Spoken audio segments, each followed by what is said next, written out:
Visions Through My Father's Eyes, The Ocoee Election Massacre by Gladys Franks Bell. This is an interview discussing Gladys's father's life, who was involved in the 1920 Ocoee, Florida massacre of African Americans. Sit back and let's journey into this book by listening to Gladys Franks Bell.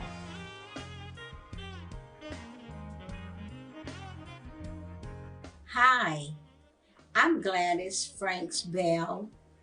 I live in Plymouth, and the reason I wrote this book is because with family, there were so many of my family members that needed to have questions answered, and they would always come to me for the answers. And so what I had to do is go and pull out the old album and the newspaper clipping to show them and take time. And I said, well, I need to put this in writing because then they will know. So the book I wrote was for especially family at first, so that they would have this information in writing so that they can go to the book and get all of their questions answered. They wanted to know, well, who's in the family? And right now I am the matriarch of the family. So I said, let me put it in writing so that they can go have their own history, because that's very important, the history. They wanted to know, how did they connect with July Perry? I had to answer all those questions. So that's why I wrote this book, because I think history is very important and memories are most important.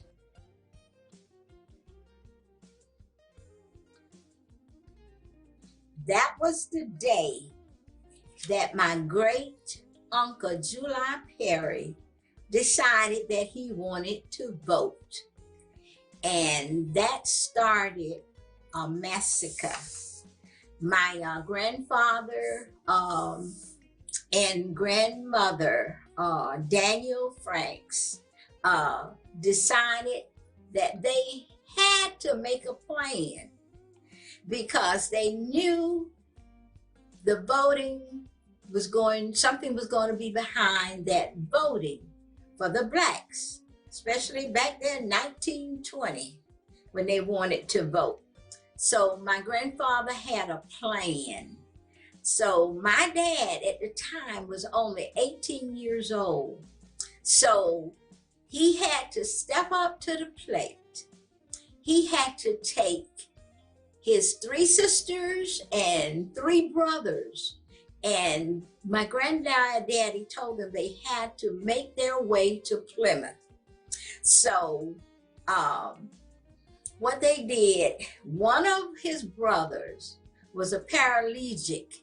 So he had to take him on his back and the other sisters and brothers hand in hand to go to try to make their way to Plymouth. Now they had to go through a lot of, they had to go in the woods. They ran, sometimes they could walk, but they had to stay out there in all the thickness where they can't be seen, because the Klansmen was looking all out there with flashlights, and they had to stay behind the bushes so that they would not be seen. And they had to travel by night. The only light that they had was that of the moonlight, because they had to travel all night in order to try to get to Plymouth. And they had to go through all of the wet, swampy land, sometimes water up high on them, because they had to stay close to the lake, which is Lake Apopka. So they had to follow that lake, and by the grace of God, he carried them safely. No snake bites, no kind of bites, no animals running after them. The Lord was in that plan. So they had to go Lake Apopka through all and run and hide and all of that, because they knew if they were seen, the Klansmen was going to shoot to kill, because they were trying to eradicate everybody, every black there in Ocoee. So eventually they made it, and my dad was in a plan that my granddad had told me, y'all make it to the Morgans in Plymouth. They had been there before because they used to visit each other's church. So they knew where the Morgans lived in Plymouth, because they say make it there, because she had a big 2 or 3 story house, frame house. You know, back in the days, it was a big house. So they made it there to Plymouth, and that was their safe haven.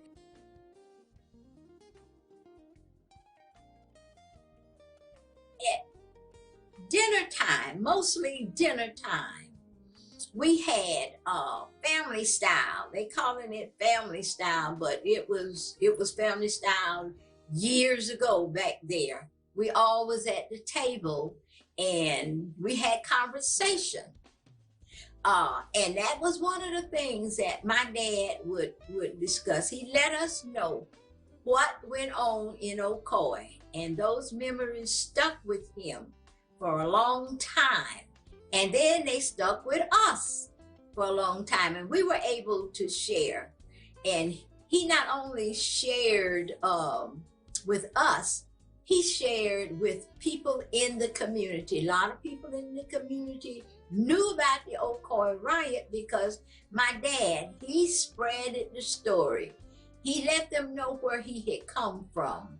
So when he would tell us these stories of how they had to run and how the people just shot and killed up people in Ocoee, even though he was young, you know, sometimes we would see him telling us the story, and every now and then you'll see a little tear fall down.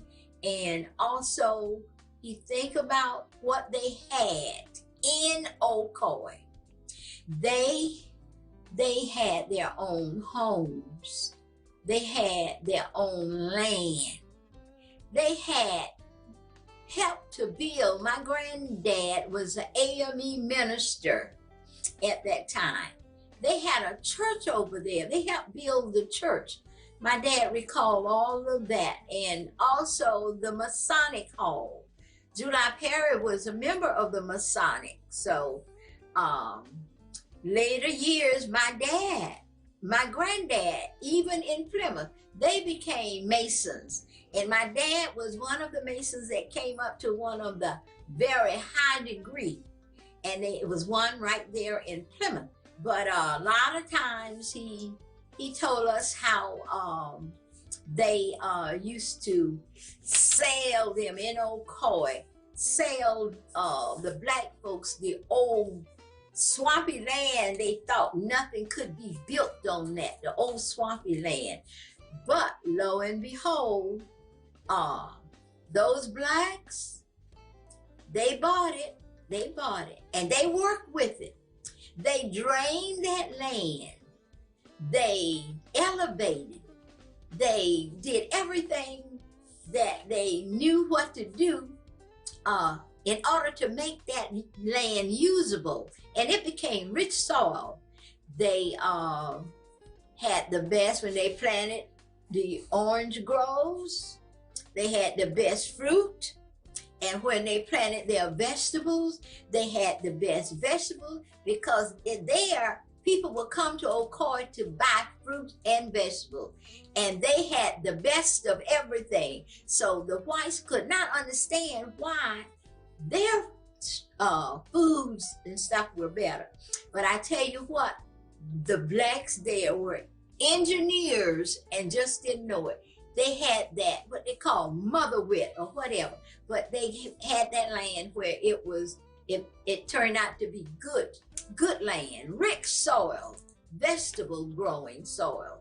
So, and also most of them were from South Carolina. My daddy said his family came from South Carolina.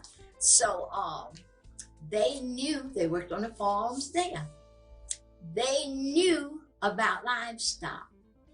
When they went to buy, because they had to buy everything from the white man there. So they sold them horses, cows, chickens, all of that stuff. But the blacks knew how to pick out the best. So they didn't know whether they were picking out the best or not, but they figured they didn't know about livestock. So they picked out the best, my dad said. Horses, cows, goat, whatever animals they needed to survive. So they survived off of their land. And other things that my dad told us about, well, that July Perry, his uncle, July Perry, was a good citrus grower. That made him become wealthy. And the whites did not like that because people would come and buy their fruits. They could ship their stuff wherever. And they didn't like that. But there were a lot of other stuff that happens at the dinner table that my dad would discuss with us. And but let me tell you, with all of that, the way they were treated, he had no malice in his heart against white, because when he was in Plymouth, he went into the fruit dealing stuff himself. So in order to make money, he worked by day, picked oranges by day, and went and grew up what they call grub, clear land for other people, the rich people, by night. He and my granddad, they did all of that to make money. And in making money, I know my dad saved his money because he put it to good use. So we were glad about that.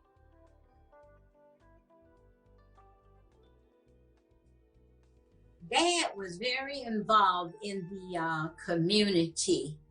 When he first got into Plymouth, after marriage, after children, then he took on the role of July Perry, working in the produce, the fruit produce.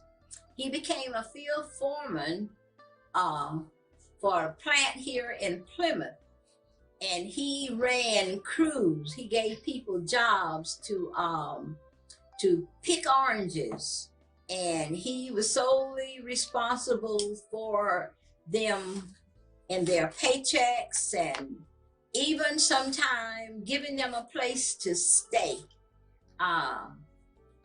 With his money, he earned his money and he used his money. And while my granddaddy would come down ever so often, because he was an AME minister with a church, and he helped my dad to build 4 rental houses on property. My dad owned a lot of property here in Plymouth, and it's a lot of people now in Plymouth that he sold property to. For they got homes on that property now. My dad also had a rental house moved on a piece of property over across the 441 on some commercial property that he owned. And he turned that into a juke joint, a tavern, as you may know it. And there it was a very hot spot. People came from everywhere to come there. It was a place to dance. They had a jukebox in there.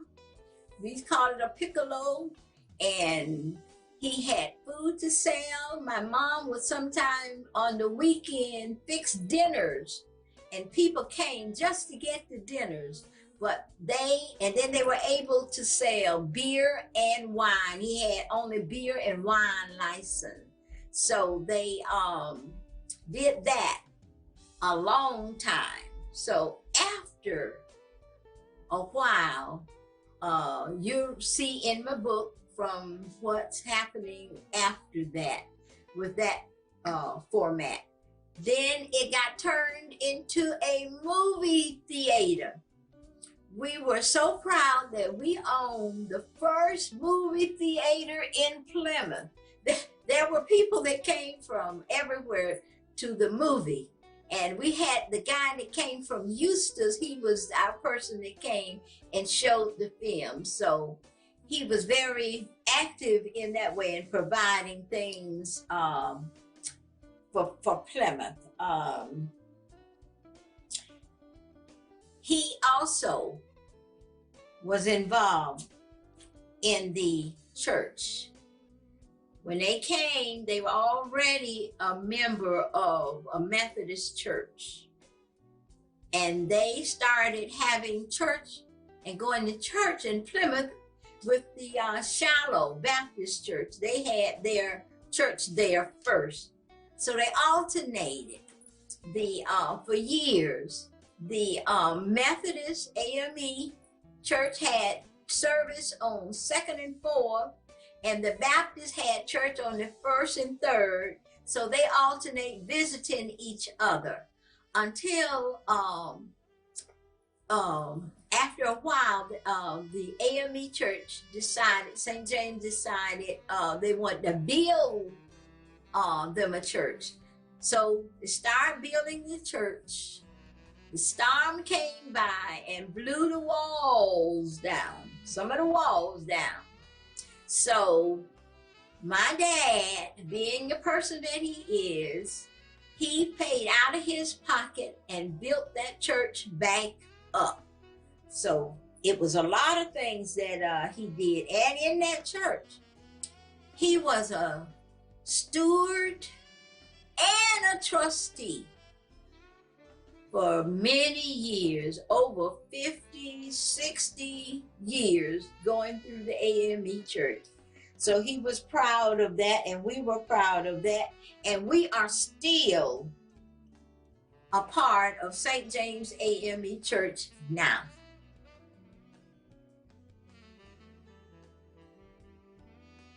My dad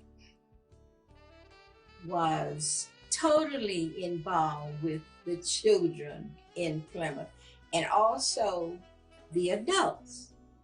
He was known as the community dad. There were times when he would take his long bedded truck and go around what we call, where most of the people live, in the quarters after work. Put a couple watermelons on the truck, go around in the quarters and pick up all the kids and take them down to Wilson Lake. This is the lake down off of Cobb Road. Take them swimming. And the lake was real clean then, with nice white sand out there to take them swimming. And the parents were so happy because they had let him go with Mr. Allen. That's what they call him, Mr. Allen. You can go with Mr. Allen Franklin. They look forward to that, going down there. And that same lake is the one that most of the churches did their baptism in there. And another thing that he did, my dad, like I said, had plenty land over where we live, and we call it the pasture. He had riding horses and everything to go with the riding horses, the saddles, the whatever else you need to ride a horse. He had cows. He had all kind of animals, hogs, goats. He had all of that kind, because what is just like it was in Ocoee, is a repertoire of what they did. They had their own food, their own meat. And at times when it was time to kill a couple hogs, Daddy would involve with his brother-in-law, Uncle Johnny Brown. He would come over, and some of the others come over and help kill the hog, clean the hog, cut the hog up. And Daddy shared a lot of the meat with the people there in Plymouth. And not only during that time, Daddy would, he had a friend that they were fighting rooster fights during that time. The guy told him that he could it come up some kind of way, but Daddy questioned him. And he said, what you do with all those roosters after they fight? He said, oh, we just get rid of them.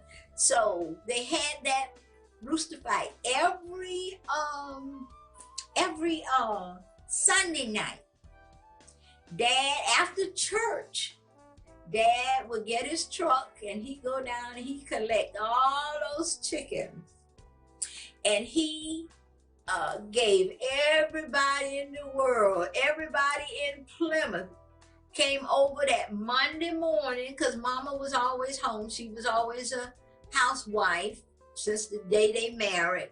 And they will get those chickens, and people laugh about all the ways that they used to cook those chickens.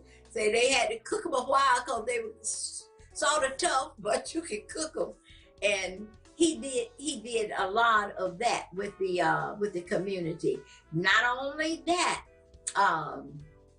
the school, Plymouth Elementary School, Mrs. Edith Williams was the principal there. And she would hire Daddy with his long bed truck and to take children on field trips. Daddy put the orange crate, the orange boxes on there.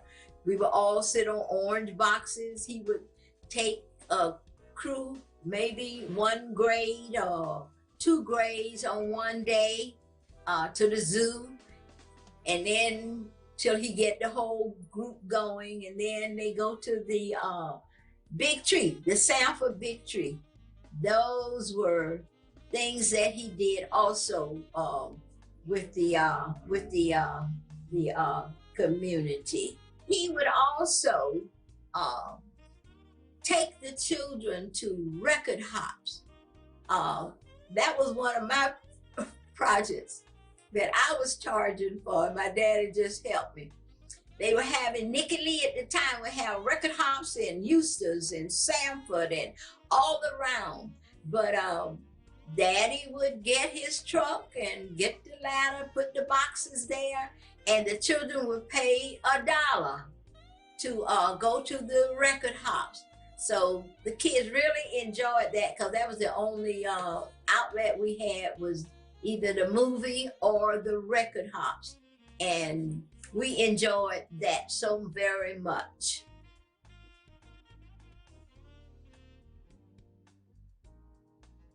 My dad's first interview was in 1986, when they first came to interview him about the Ocoee riot.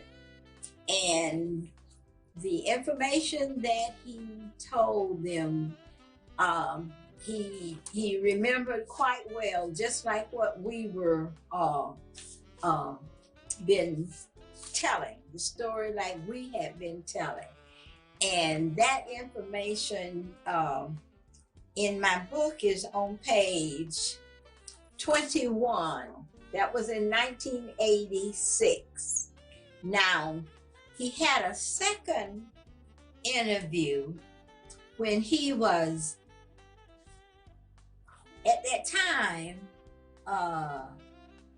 Dad was 84 years old. Then they interviewed him again, and he was 90 years old. Here, he was 90 years old. And you'll find that article on page 28. He remembered a lot because it really took a toll on him, even at the age of 86, and even at 90, he remembered a lot that went on. He had, I have to say, he had a remarkable recollection of what happened in Ocoee during that massacre. Because he had stated on there that he remembered they shot all night long. He was saying it was going boom, boom, boom, boom, all night long. Even it could ring out while they were trying to run to Plymouth. They heard that, and from his dad told him that those shots was ringing out all night long. Now, while they were shooting down, July Perry, they came to his house looking for him to get him. But the rest of his family had gone on, trying to get to safety. But his oldest daughter, Caretha Caldwell, my sweetheart, she stayed there with her daddy, and she was shooting too. She got shot in the arm, and then you'll see in one of these articles here, she'll show you where she got shot in the arm. But after a while, she decided, the daddy told her to go. So she hid under the doorstep until I guess they were still shooting on one end. So that's how she got out alive. But she stuck there, right there with her daddy. And Caretha, let me tell you, it was so horrific for her. She didn't like to talk about it. She, because I would always, and my dad, we would always go to Tampa to visit Caretha. And then from there, we would go over to St. Pete to visit Caretha's brothers, because my dad and them were first cousins. So Caretha did not talk about this too much. So she didn't tell her daughter that much about it, because she said she didn't even want to hear the name Ocoee anymore. So, and she kind of lived by that. She didn't talk about it too much. So now the rest of this articles, I just have to say that you need to, it's in my book. You'll see it, it's in my book. And this is my book, Visions Through My Father's Eyes. You'll find out all the information. I didn't know all the information about it, the riot, but I have devoted in chapter 5,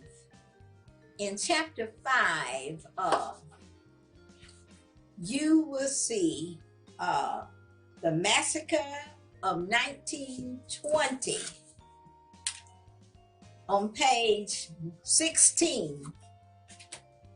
And it has all of the articles.